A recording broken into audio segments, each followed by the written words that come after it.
Hello, good afternoon. So nice to see you guys again. I hope you've had a great week. I know we haven't really been here for, I think about a week. I think last Wednesday was the last time I saw you for yoga. And I apologize for the absence. My husband and I, Chris, and I had a family emergency we had to deal with. So it's been a little hectic in our lives, so thank you guys for your patience. I hope that you maybe referred back to some of the previous videos to continue your practice or took the time to rest for yourself. I continued my practice on my own, but I definitely miss sharing it with you. So today I wanted to talk about both the importance of stretching on your own, because obviously since I didn't get to do it with you, maybe you were off the mat for a whole week. And I also wanted to show you what I do every single day, every single night. Both Chris and I do it. And when we're not feeling well, we do it even more than once a day. But all it takes is 3 minutes once a day.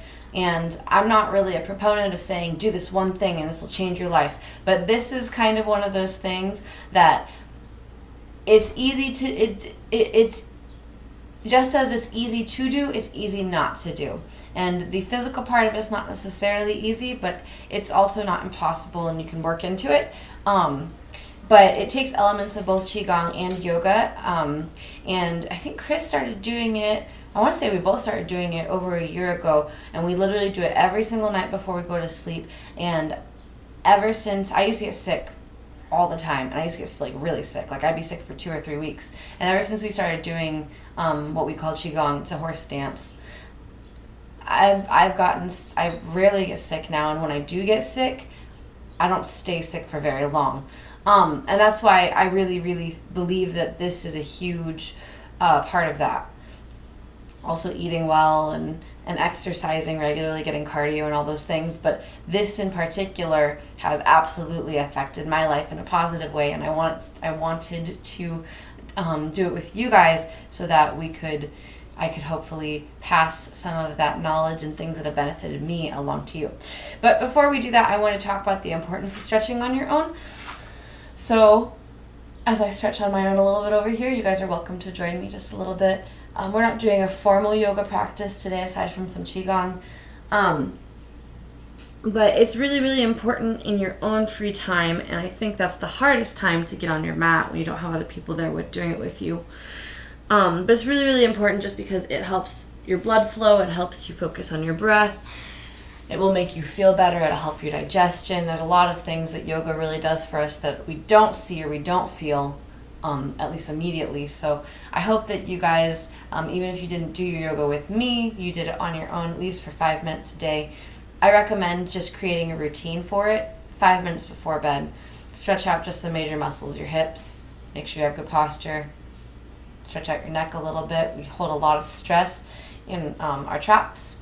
That muscle that goes, it starts up here. It's a huge muscle. It connects all the way down this way, and it helps with pretty much all kinds of movement, head and neck extension and all that jazz. So I hope that you guys did some of it on your own, and if not, I hope you found throughout the day that you were able to use your connection and your intention to find ease throughout whatever you guys did this weekend. Regardless, I hope you had an amazing Memorial Day weekend, and it's very nice to be back. All right, so what I do, 3 minutes a day, every single day before bed. And I set a timer for myself, so we're going to set a timer. We're going to widen our feet a little bit wider than our hips. And I have bad knees, so I bow my feet out just a little bit, and I come into a horse stance, so my knees are stacked over my ankles. I don't want too much torsion on my knees. I'm rounding through the pelvis. I'm stacking my head over heart, heart over pelvis. And we're going to set this timer real quick. I just turn upside down. Extending our arms out to the side, retracting our shoulder blades, keeping our chin parallel to the floor, imagining that we're pushing out against a wall with our hands, with our fingertips. And we are going to focus on our breath.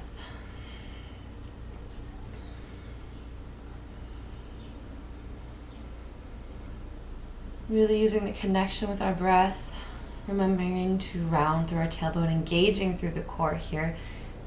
Not sending our gaze too far up or too far down, but sending it straight forward. Dropping the shoulders, but lifting the elbows. Maybe finding some playfulness in the feet here and our toes as we press into all four corners of the feet. You might be feeling a fire in your arms or fire in your thighs. That's good. If you need a small break, if we've gotten to that point in our first minute, go ahead and exhale, drop your arms. Inhale, raise them back up. You can do that with your legs too.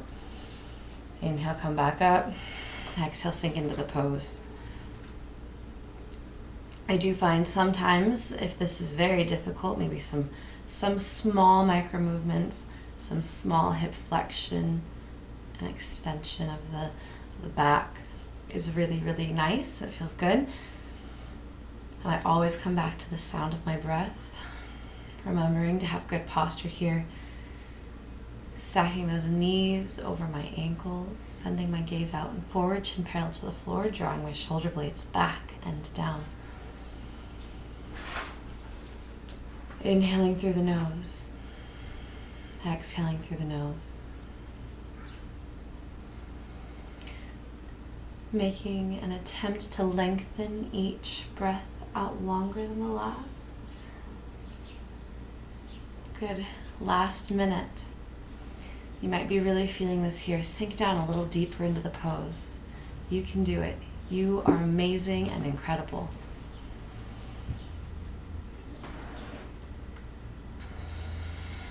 Really using that breath to find power and grace.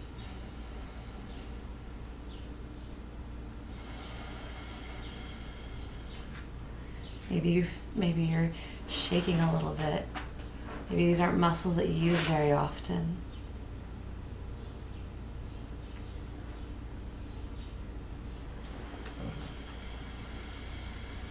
Good, just a few more breaths.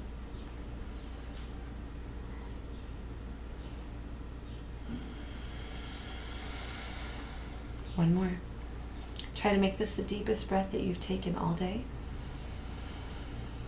And on the exhale, come back up. Lower your arms gently and gracefully. Heel toe your feet in. Excellent. If you want, and I recommend doing so, when you walk your feet together, root to rise, draw your arms up. Exhale, hands to heart. And release it all down. Tadasana. Wonderful. I hope that this practice is useful for you. I really do. I recommend do it once a day. 3 minutes a day. That's all it takes. 3 minutes a day, once a day, right before bed. Make it part of your nightly routine. It will help create your nightly routine if you have trouble sleeping. Having a very specific set of things that you do before bed will kind of set your body up to sleep really well. So I really recommend integrating this into that routine in particular, because it will boost your immune system. It helps your blood flow. You'll feel better, and it strengthens everything. It's a very full body experience. Thank you guys so much for being here. I am here every Monday, Wednesday, and Friday at noon Pacific Daylight Time teaching yoga. And my husband and I, Chris and I, teach Brazilian Jiu-Jitsu at 2 p.m. Every Monday through Friday on the very same channel. So be sure to like and subscribe to this channel if you haven't already. And like the video, I would really appreciate it. Follow us on Facebook, Twitter, and Instagram at Heart and Soul BJJ. And I think that I just covered just about everything and talked your ears off. I hope you guys have a great week. I will see you on Friday for yoga and at 2 p.m. this afternoon for Jiu-Jitsu. Bye guys, thank you.